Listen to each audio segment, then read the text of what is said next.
माननीय सभापति जी, जय भीम।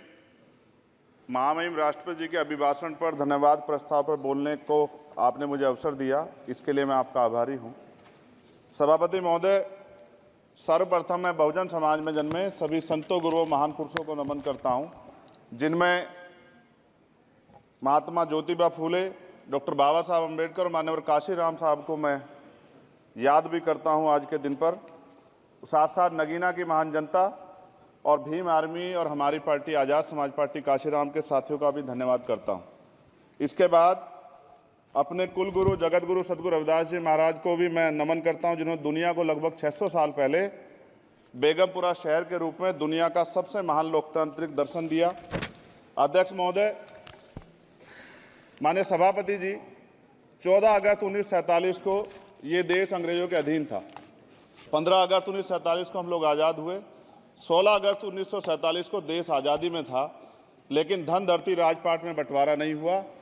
जो साधन संसाधन थे उनमें बंटवारा सही रूप से न होने के कारण एक बहुत बड़ी आबादी सुविधाओं से वंचित और सम्मान से वंचित रह गई।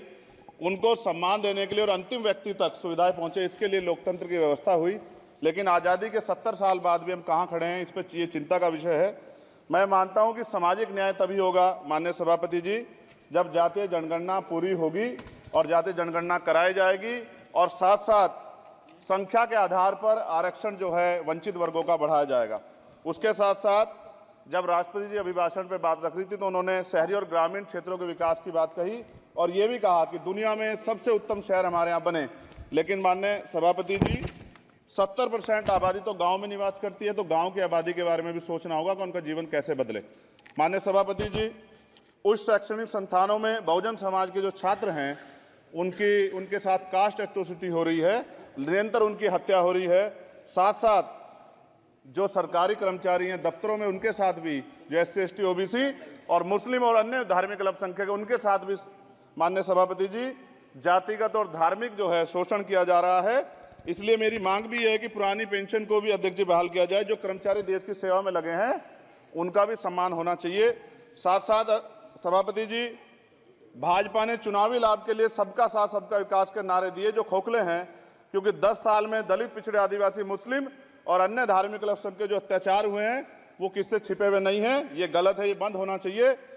सभापति महोदय जी, महामहिम राष्ट्रपति जी के अभिभाषण में निजी क्षेत्रों में SC ST OBC को रिजर्वेशन देने का कोई उल्लेख नहीं हुआ है, जो कि आज चर्चा का विषय, क्योंकि 98% प्राइवेट सेक्टर है, 2% सरकारी सेक्टर है, तो 98% प्राइवेट सेक्टर में भी हमारी हिस्सेदारी की बात होनी चाहिए। माननीय सभापति जी, आशा कार्यकर्ताओं, आंगनबाड़ी वर्करों, भोजन माताओं के वेतन वृद्धि पे भी कोई उल्लेख नहीं हुआ है, वो भी अभी नंगे, उन पर भी सोचना पड़ेगा। माननीय सभापति जी, जिस क्षेत्र से मैं चुन के आया हूं नगीना से, वो बहुत पिछड़ा क्षेत्र है। उस क्षेत्र में कोई विशेष आर्थिक पैकेज नहीं दिया गया, रोजगार की सेवाएं नहीं है, नौजवान पलायन करता है। IIT, IIM, एम्स, केंद्रीय विद्यालय आदि शिक्षा में और चिकित्सा संस्थानों की स्थापना होनी चाहिए, जो कि नहीं है। और माननीय सभापति जी, मानसून सत्र आ गया है, मेरा क्षेत्र बाढ़ से बहुत प्रभावित है, इसलिए मैं आपसे आग्रह करूंगा कि वहां के लोगों को बाढ़ से निजात दिलाई जाए। माननीय सभापति जी, चीन हमें आंख दिखा रहा है और लगातार हमारे देश की सीमाओं में घुसपैठ कर रहा है, इसलिए अग्निवीर योजना को हटाकर पुनः सेना भर्ती शुरू की जाए और साथ साथ भारत की सबसे प्राचीन व बहादुर रेजिमेंट में से एक चमार रेजिमेंट को पुनः बहाल करा जाए, ऐसा भी मेरा आपसे आग्रह है।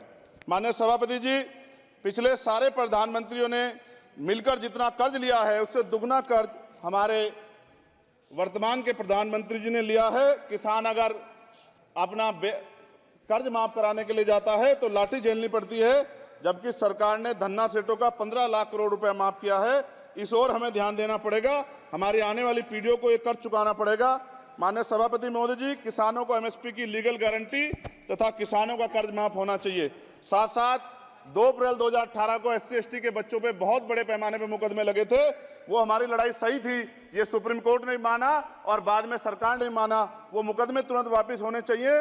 माननीय सभापति जी, प्रेस जो है उस पर भी शिकंजा कसा जा रहा है, जो पत्रकार सरकार खिलाफ बोलता है नौकरी से हाथ धोना पड़ता है। और सोशल मीडिया हमारा हथियार है, उस पर तरह तरह के प्रतिबंध लगाए जा रहे हैं और विरोध करने वालों को सोशल मीडिया हैंडल भी सस्पेंड करा दिए जा रहे हैं। साथ साथ सभापति जी, पेपर लीक और परीक्षाओं के कैंसिल होने से देश के नौजवानों का भविष्य खतरे में है। नीट, यूपी सिपाही भर्ती सभापति जी और 69,000 शिक्षक भर्ती में आरक्षण घोटाला हुआ है, कोई पूछने वाला नहीं, खून के आंसू रो रहे हैं बच्चे, बेरोजगारी का दंश युवा झेल रहे हैं। इसलिए मेरा आग्रह है कि युवाओं के लिए कृपया समाप्त करें चंद्रशेखर जी। माननीय सभापति जी, मैं पहली बार बोल रहा हूं, आप कहेंगे मैं बैठ जाऊंगा, मैं आपकी बात, मैं संवैधानिक मर्यादा का पालन करूंगा, मगर हम तो माननीय सभापति जी सुन ही रहे हैं। आप बोलिए, 1 मिनट। धन्यवाद। एक मिनट और बोलिए। अध्यक्ष सभापति जी, नारी सम्मान की बात करने वाली सरकार, हमने मणिपुर देखा सर, हमने पहलवान बेटियों का हर्ष देखा सर, और हमने सर हाथरस की बेटी का हर्ष देखा सर, और हाथरस के परिवार को जो वादा किया था सरकार ने वो भी पूरा नहीं किया।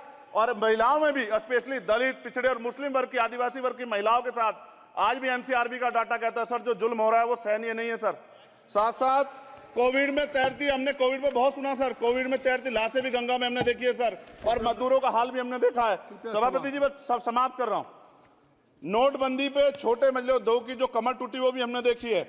सभापति जी, शैक्षणिक संस्थानों, विश्वविद्यालयों में, चिकित्सा संस्थानों में ओबीसी एसटी के योग्य अभ्यर्थी को एनएफएस करके जिस तरह निकाला जा रहा है, लेटरल एंट्री करके जिस तरह हमारे रास्ते बंद किए जा रहे, ये भी हम देख रहे हैं सभापति जी।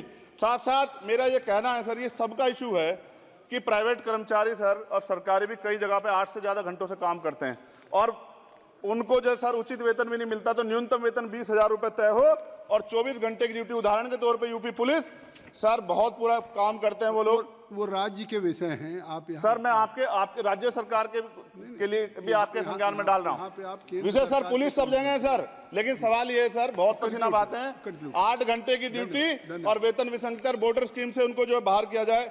माननीय सभापति जी, 1 मिनट चाहिए सभापति जी। राष्ट्रपति जी ने धर्म के बारे में बात की थी, राम मंदिर से पहले हमारे गुरुघर तुगलकाबाद का फैसला आया था राष्ट्रपति जी, वो सभापति जी अभी तक दिल्ली में स्थित सदगुरु रविदास जी महाराज का गुरुघर नहीं बना। साथ साथ सभापति जी, अपनी बात को खत्म करते हुए मैं आपसे कहना चाहता हूं कि जितना देश दूसरों का है सर, इतना हमारा भी है। हम मरने के लिए पैदा नहीं हुए, जो चाहता है हमारी हत्या कर देता है। मूछे रखने पे, घोड़ी पे बैठने पे, मटकी छूने पे हमारी हत्या हो रही है। क्या बदला है सर 70 साल बाद भी?